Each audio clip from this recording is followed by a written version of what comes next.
el 2, perdón, espinoso, disculpen, germinativo, el espinoso, el 3 el granuloso, pero aquí tenemos que aprender de que hay aquí un cuarto que es el lúcido y luego viene el córneo. Pero este estrato lúcido no hay en la piel gruesa, solamente, perdón, no hay en la piel delgada, solamente hay en la piel gruesa el estrato lúcido.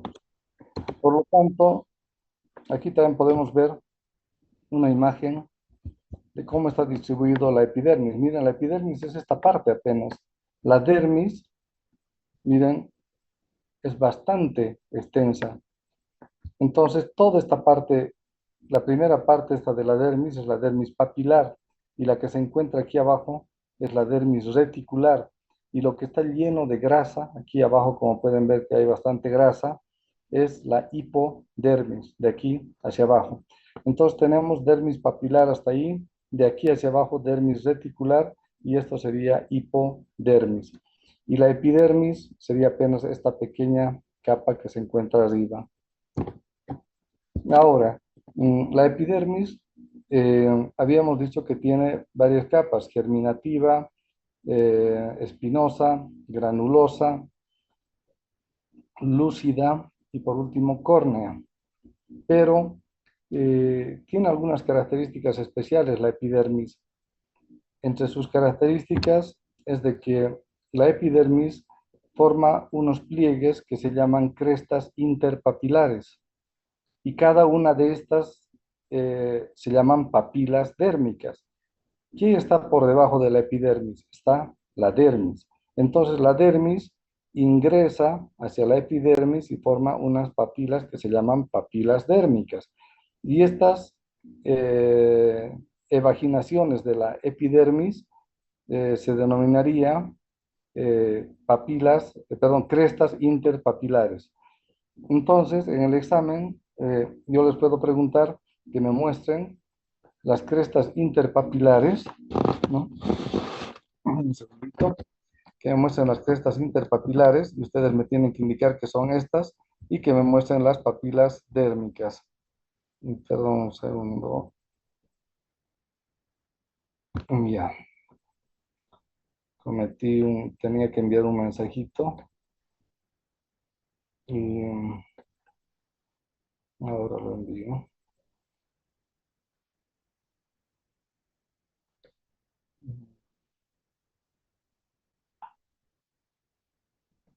Listo. Eh, Rocío, ya ve, ¿ya está? Jorge Coro. Sí, sí. Sí, ¿no? Bueno, pero tienen que estar atentos, Rocío. ¿Qué es esto, Rocío? ¿Qué es eso?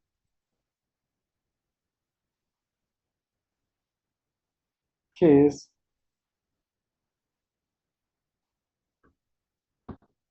Ay, perdón. La cresta interpapilar. Si está con su título, inclusive, sino que usted no está atenta a la Sí, que... ¿Mm? sí. Esta interpapilar, ¿y esto qué es? La papila dérmica. ¿Y para qué nos sirve conocer esto de la cresta interpapilar y la papila dérmica?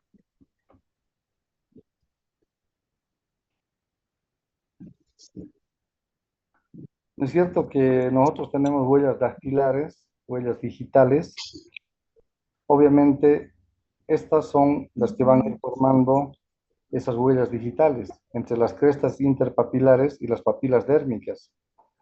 Entonces, eso es lo que vemos en las yemas de nuestros dedos, ya nuestras huellas digitales están formadas justamente por esto, por las papilas dérmicas, junto con las crestas interpapilares.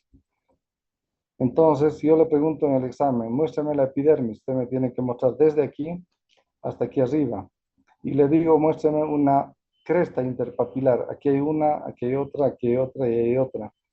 Le digo, muéstrame una papila dérmica. Esta, esa y esa. Hay varias papilas dérmicas. Y le pregunto, ¿qué dermis es esta? ¿Qué dermis es, Rocío? ¿Qué dermis? ¿Cuántos tipos de dermis hay, Rocío? Valerie, 5. no, esas son las capas de la epidermis. No, Yo les perdón. estoy Ah, hablando de la... cierto. Sí, Paola,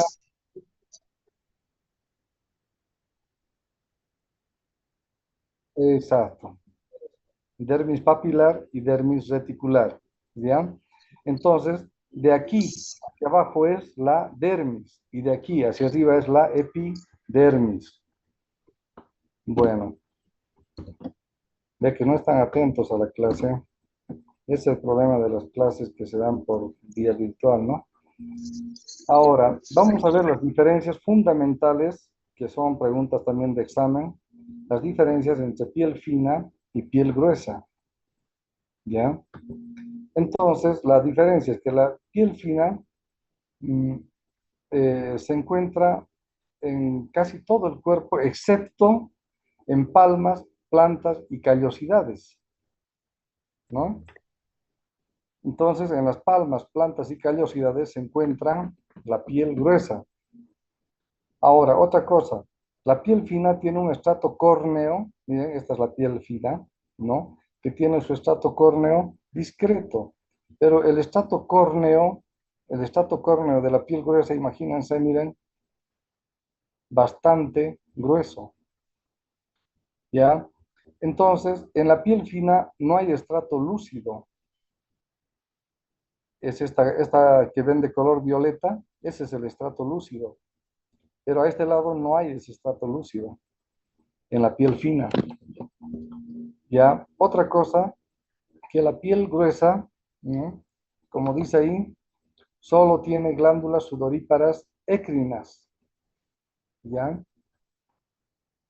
Entonces, no tiene las glándulas sudoríparas apócrinas. Por eso la gente que le suda mucho las manos es por causa de estas glándulas sudoríparas écrinas, ¿ya? Otra diferencia es de que la piel gruesa habitualmente no tiene folículos pilosos ni glándulas sebáceas, que no dice acá, ¿no? O es que alguno de ustedes tiene pelos en la mano. No, ¿no es cierto? Entonces, no tiene folículos pilosos la piel gruesa, ni tampoco glándulas sebáceas, solo tiene glándulas sudoríparas écrinas. En cambio, la piel fina tiene glándulas sudoríparas écrinas y apócrinas también, ¿no? Es decir, la unidad pilosebácea. La piel, por lo tanto, está constituido, aquí podemos ver claramente, miren, por la epidermis, que va desde aquí hasta ahí, todo esto es la epidermis.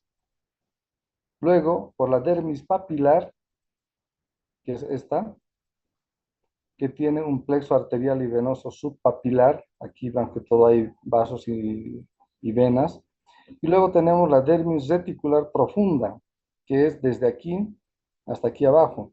Se caracteriza por tener tejido conectivo denso.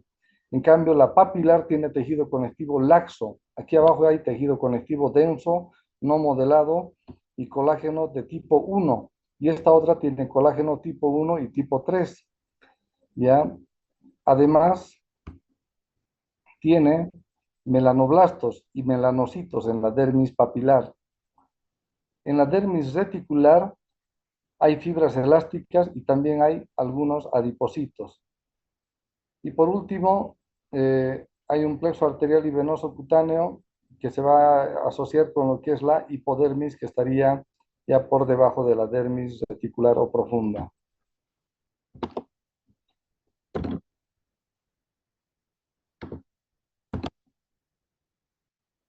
Aquí está. Ahí se puede notar mucho más claro, así se va a ver en las imágenes que vamos a ver en el microscopio, epidermis, ¿no?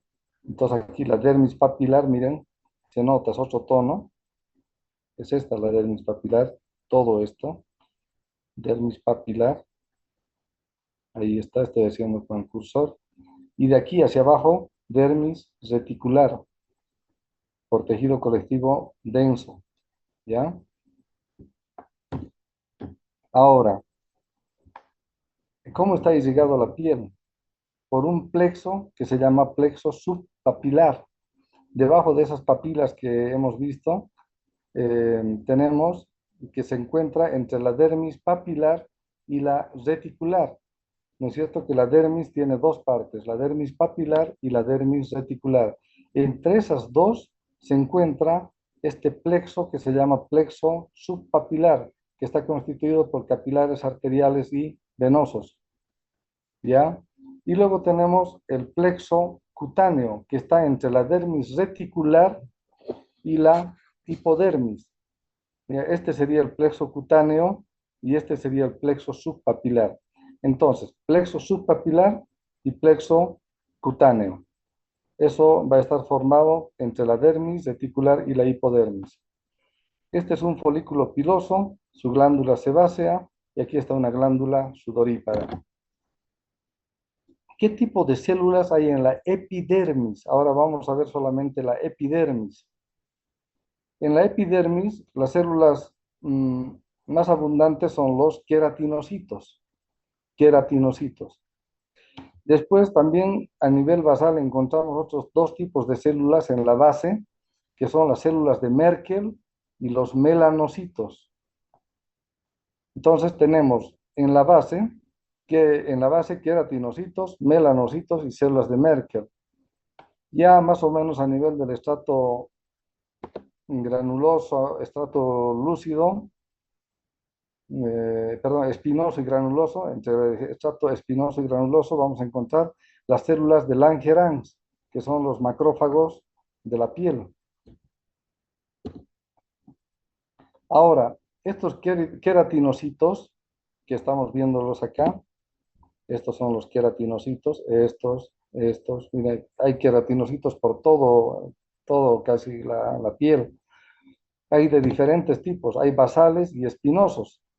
Y los que son espinosos forman, miren, parece una vía de tren, ¿no? Se asemeja a una vía de tren. Ahí ya sabemos que es un queratinocito espinoso. Aquí también se puede ver cómo está formando una especie de vía de tren. Luego tenemos los queratinocitos granulosos y córneos. Los granulosos son, miren, llenos de gránulos, y los córneos se encuentran más hacia la superficie. Entonces, en síntesis, tenemos queratinocitos basales, espinosos, granulosos, lúcidos y córneos. Y que los queratinocitos son los más abundantes. Representan el 95% del total de células de la epidermis. Los queratinocitos basales se originan a partir de las células madre de la unidad formadora de colonias por neoformación. Se diferencian y sufren apoptosis. Entre queratinocitos contiguos, el medio de unión son los desmosomas. Es decir, lo que está diciendo en esta parte es de que, si retrocedemos un poquito más, aquí por ejemplo, entre queratinocitos, entre un queratinocito y otro queratinocito en su parte basal, está unido por desmosomas, es un tipo de unión, ¿ya? En cambio, entre queratinocito de un lado y de otro lado está unido por hemidesmosomas. Aquí indica, miren, los queratinocitos basales se originan a partir de células madres. Entre queratinocitos contiguos, el medio de unión son los desmosomas. Sintetizan queratina, filamentos intermedios, sintetizan factores de crecimiento, interleuquinas, sintetizan involucrina, que es una proteína de envoltura en el estrato espinoso, sintetizan contenidos en los cuerpos laminares, como ser colesterol, ácido linoleico. En el estrato espinoso y en el granuloso sintetizan la filagrina y la tricohialina. La palabra trico es pelo. Donde escuchen ustedes trico, significa pelo. Entonces también sintetiza la tricohialina contenida en los gránulos de queratohialina del estrato granuloso. ¿Por qué se le llama estrato granuloso? Porque tiene gránulos de queratohialina. Aquí podemos ver un resumen. Las células epiteliales epidérmicas tenemos queratinocitos. Los queratinocitos vivos se encuentran a nivel basal, espinoso y granuloso. Y los queratinocitos que ya están muertos vamos a encontrar en el estrato lúcido y en el estrato córneo. Pero en el estrato córneo va a tomar el nombre de corneocitos. Entonces, los queratinocitos, como le encontramos en cada una de las capas de la epidermis, encontramos en el espacio germinativo o basal, en el espinoso, en el granuloso, en el lúcido, en el córneo. eh, ¿Dónde están los queratinocitos vivos? En las tres primeras capas, en el basal, espinoso y granuloso. Y los queratinocitos muertos están en la capa lúcida y en la capa córnea. Y en la capa córnea toma el nombre de corneocitos. ¿Y por qué se caracteriza? Porque ya no tiene núcleo, pierden organelas y aumenta la citoqueratina.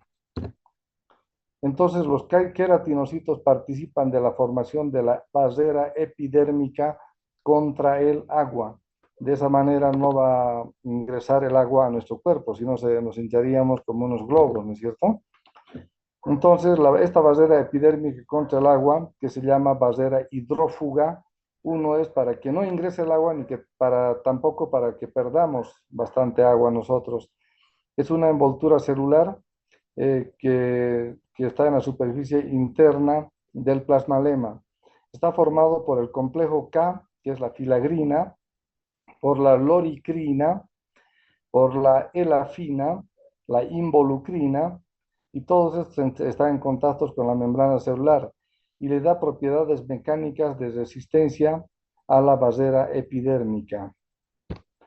La envoltura lipídica está constituida por una superficie externa del plasma-lema, está formada por colesterol, ácido linoleico, el glucosfingolípidos, estas famosas ceramidas que lo escuchan en las cremas de belleza, ¿no? También forma parte de la envoltura lipídica y donde se encuentra en el espacio intercelular de los estratos granuloso y córneo y proveen una cubierta antiadherente a la superficie celular.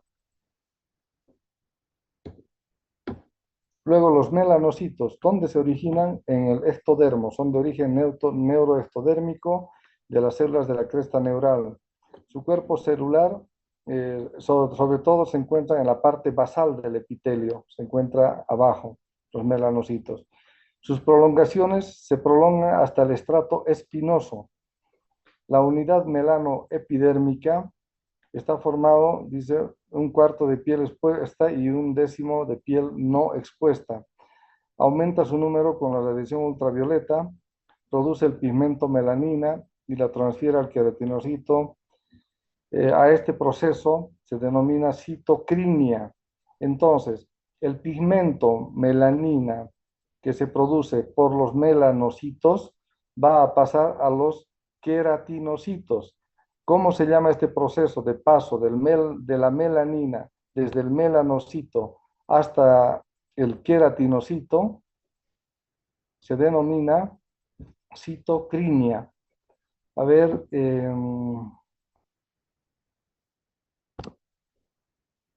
Paola, usted que está atenta, ¿qué es la citocrinia?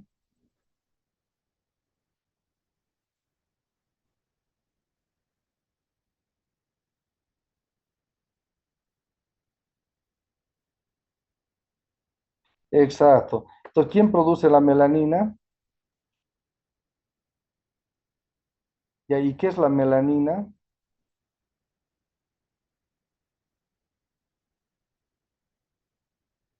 Exacto.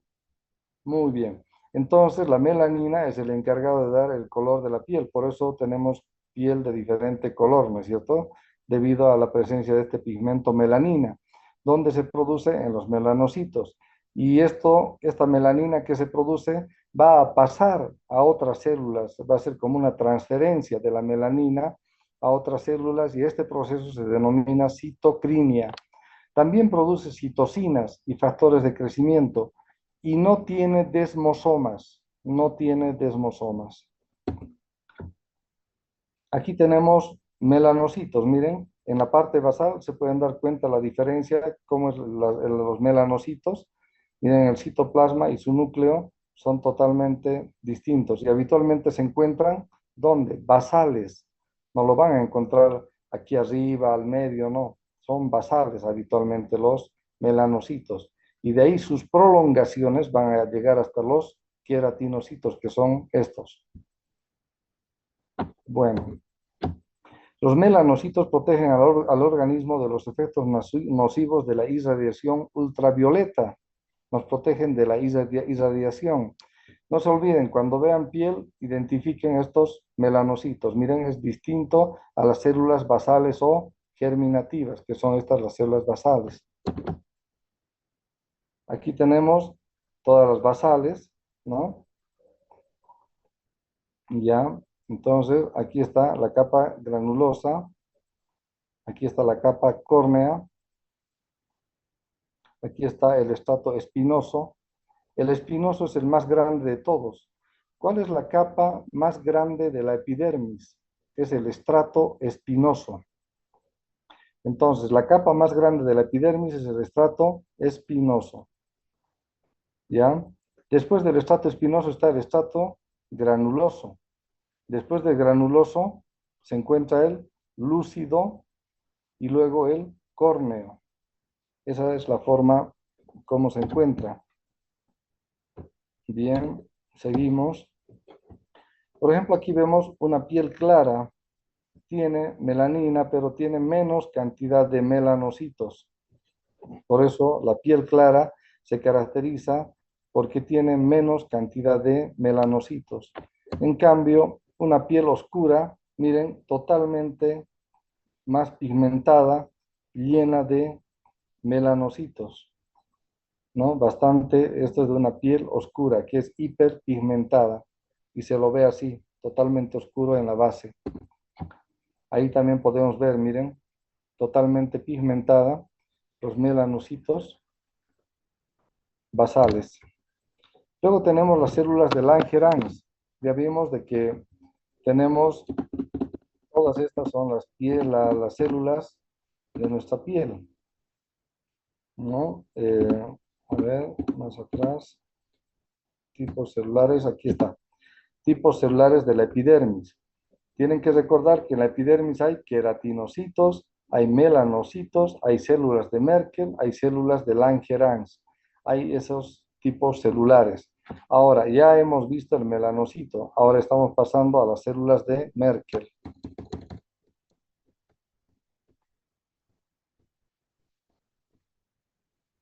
A las células de Langerhans, antes serían las de Langerhans. Exacto. Bueno, continuamos con eso. Forma el 3 a 5% del total de las células epidérmicas, tiene origen mesenquimático, ya se encuentra en el estrato espinoso.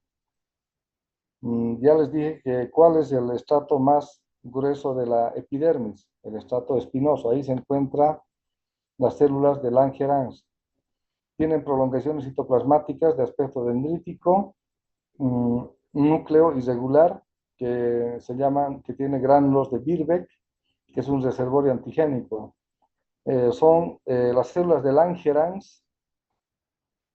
Las células de Langerhans son presentadoras de antígenos. Ya ustedes saben de que al mismo tiempo que tienen actividad de macrófagos, son presentadoras de antígenos, tienen receptores de superficie para complejo de histocompatibilidad tipo 2, para el complemento 3, para, para los anticuerpos, ¿no? Para la cadena FC del anticuerpo, de la inmunoglobulina E, ¿ya? Luego tiene células de diferenciación tipo 1 y antígeno linfocitario cutáneo.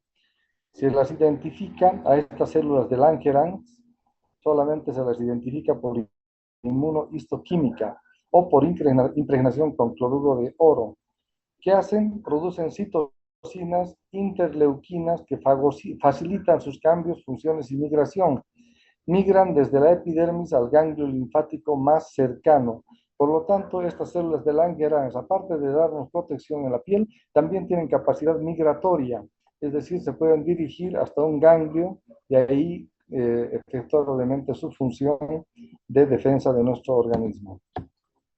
Bueno, esas serían las células de Langerhans, presentador de antígenos, productor de citoquinas, interleuquinas, tienen capacidad migratoria, ya tienen los gránulos de Birbeck y se encuentran en el estrato espinoso.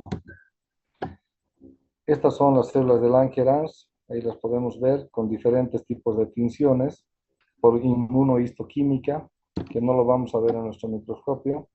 Luego tenemos las células de Merkel, se encuentran en el estrato basal, también están en el estrato basal las células de Merkel, aisladas o en pequeños grupos, y están unidos a los queratinocitos por desmosomas. Tienen prolongaciones citoplasmáticas. Perdón un ratito, un segundito. Hola hija, hola, hola hija, ¿cómo estás? Estoy.